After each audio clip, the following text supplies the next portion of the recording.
Assalamualaikum warahmatullahi wabarakatuh.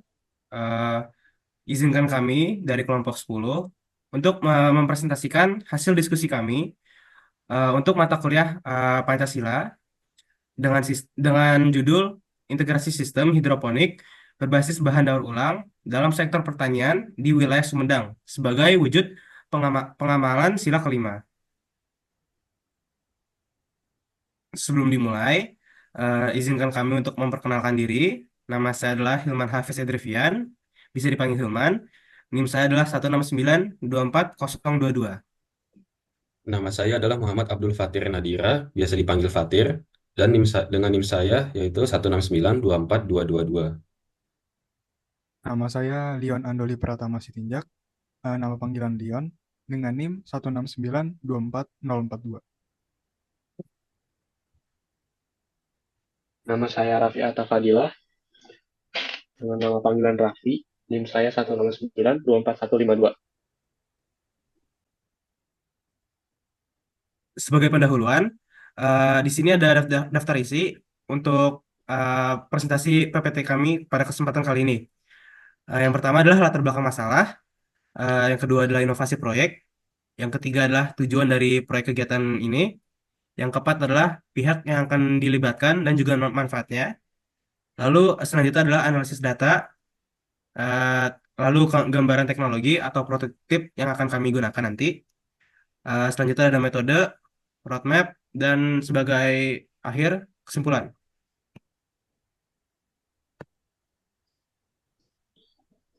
Untuk latar belakang masalah, eh, dari data yang sudah kami peroleh dari berbagai sumber, di perkotaan, ketersediaan lahan untuk pertanian sangat terbatas.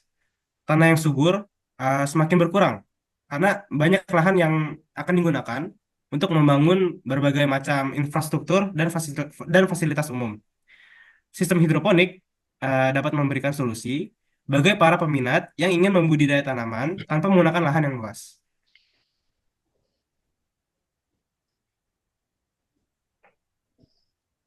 Jadi hidroponik ini adalah salah satu cara budidaya tanaman tanpa menggunakan media tanah. Metode ini hanya menggunakan air untuk membawa mineral dan nutrisi kepada tanaman.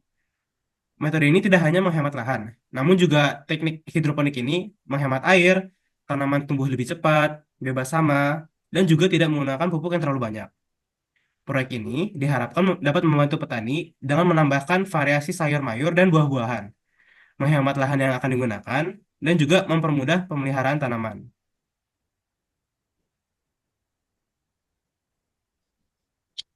Selanjutnya, saya akan bahas tentang inovasi proyek ini. Sebenarnya, integrasi sistem hidroponik sudah pernah diterapkan pada tahun-tahun sebelumnya. Akan tetapi, hal yang membuat versi kami berbeda adalah kami menggunakan bahan daur ulang sebagai material pembuatan sistem hidroponik. Ide ini berasal dari keinginan kami untuk membuat modal serendah mungkin agar tidak menyulitkan atau menyusahkan masyarakat yang ingin memulai bertani menggunakan sistem ini. Selain itu, penggunaan bahan daur ulang dapat mengurangi adanya limbah plastik yang terbuang ke tempat pembuangan sampah yang sangat penting pada zaman-zaman ini, yang banyak sampah yang terbuang kepada laut.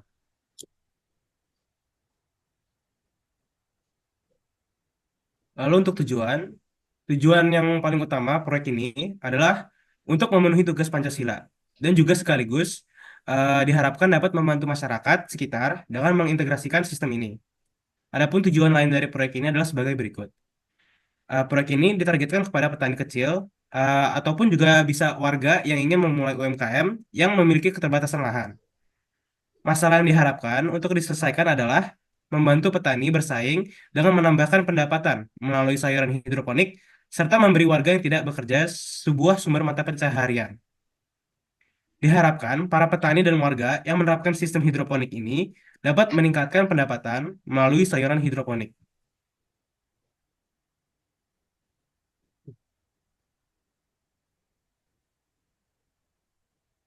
Target pasar.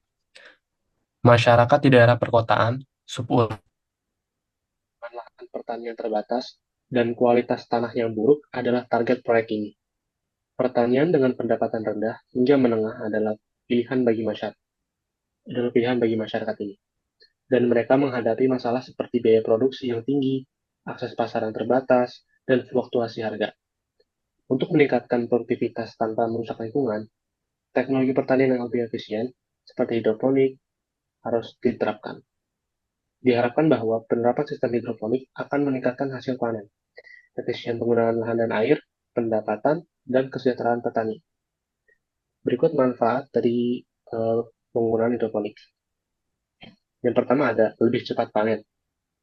Tanaman yang diberi budaya menggunakan sistem hidroponik, pertumbuhannya lebih cepat daripada teknik budaya konvensional.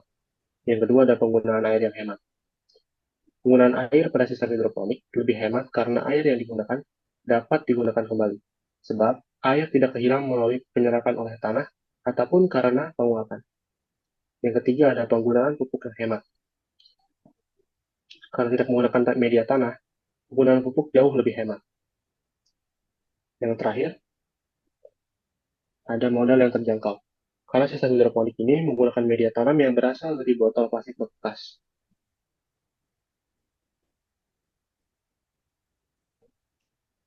Kemudian ada analisis data.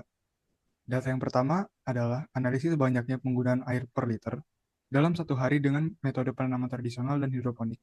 Dapat dilihat di samping, penggunaan air pada metode tradisional adalah 12 liter konstan dalam 5 hari. Dibandingkan dengan hidroponik, yaitu 8 liter per hari selama 5 hari, hal ini menunjukkan bahwa hidroponik menggunakan air yang lebih sedikit, sehingga penggunaannya dapat bisa dipakai di kemudian hari.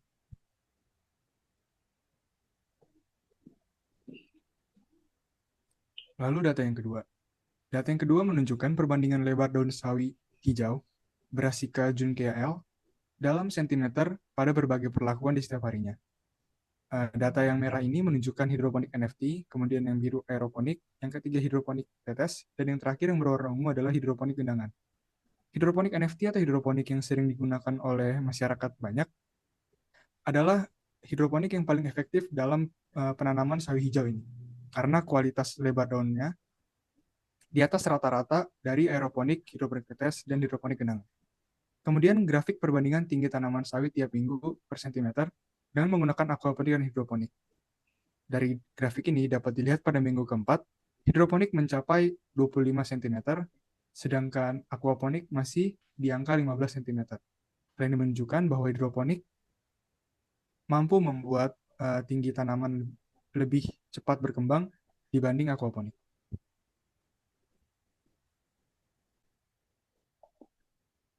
Selanjutnya adalah gambaran teknologi atau juga prototip yang akan kami kembangkan. Dapat dilihat dari foto, di sini ada beberapa bagian dari hidroponiknya. Bagian pertama adalah pot tanaman. Pot tanaman bisa digunakan, bisa kami gunakan botol botol plastik bekas yang sudah dipotong-potong. Lalu di sini ada wadah air untuk memuat semuanya. Wadah air ini bisa berupa ember maupun bak. Terus yang ketiga adalah pengganti tanah. Di sini kami merencanakan untuk menggunakan sabut kelapa. Terus nomor 4 ada penyangga pot. Walaupun di gambar menggunakan sebuah plastik, di sini kami rencananya akan menggunakan pilah bambu. Lalu nomor 5 adalah tanaman yang akan dibudidayakan. Tanaman yang akan dibudidayakan dapat berupa selada, kubis, tomat, dan lain sebagainya. Dan untuk yang terakhir adalah nomor 6, yang berupa air statis. Air statis ini dapat berupa larutan yang sudah dicampurkan oleh berbagai macam mineral seperti pupuk. Lalu alasan kami menggunakan barang bekas adalah karena lebih mudah terjangkau dan juga memperkecil biaya produksi agar tidak memberatkan uh, para calon petani.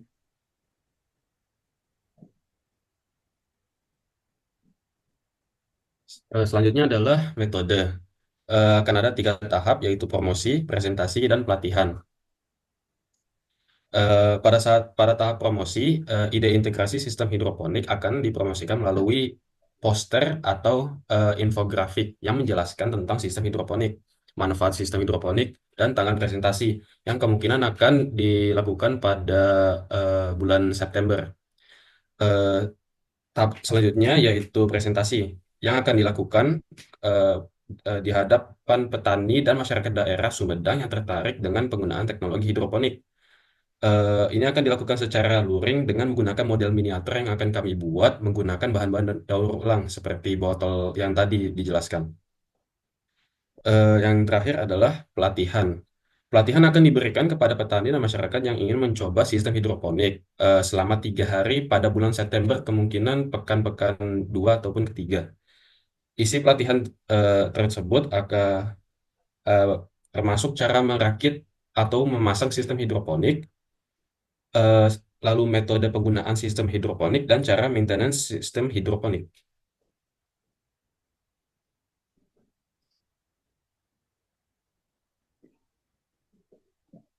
Lalu ada roadmap dari proyek kami. Yang pertama tentu saja perencanaan awal, yaitu penggalian ide proyek, perancangan proposal, dan pembuatan desain awal proyek. Perancangan proposal sudah kami lakukan sejak dari awal minggu pertama dari bulan Agustus ini. Kemudian ada riset dan survei, mengamati dan menilai daerah target proyek, dan mengajak masyarakat untuk bekerja sama. Lalu yang ketiga adalah eksposisi. Sesuai dengan metode kami yang kedua sebelumnya, yaitu presentasi, kami akan memberikan edukasi serta informasi kepada masyarakat mengenai proyek yang akan kita kerjakan. Lalu memberikan pelatihan untuk pihak-pihak yang terlibat. Kemudian implementasi, yaitu menginstalasi proyek yang dihasilkan dan bekerja sama dengan masyarakat untuk hasil yang terbaik. Lalu sesuai dengan salah satu metode kami lagi, yaitu pelatihan, yang mana pelatihan akan memberikan uh, cara maintenance sistem hidroponik. Itu akan kami lakukan pada bagian pengelolaan, yaitu melakukan pengamatan rutin terhadap proyek dan produk yang dihasilkan, serta pemeliharaan serta perbaikan sistem atau hidroponik yang sudah kita buat. Dan yang terakhir tentu saja adalah evaluasi. Kita akan melakukan penilaian terhadap hasil produk mengenai kualitas-kualitas yang telah didapatkan. Dan yang terakhir adalah analisis terhadap target awal, apakah sudah tercapai atau masih belum tercapai.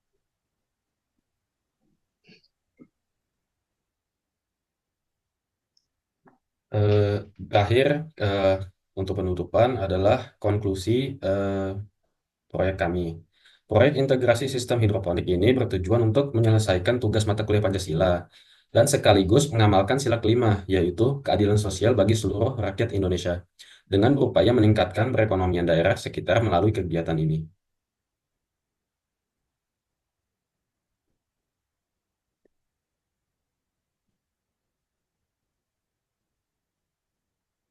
Lanjut aja. Sekian presentasi mengenai proyek kami. Kurang lebihnya mohon maaf. Wassalamualaikum warahmatullahi wabarakatuh.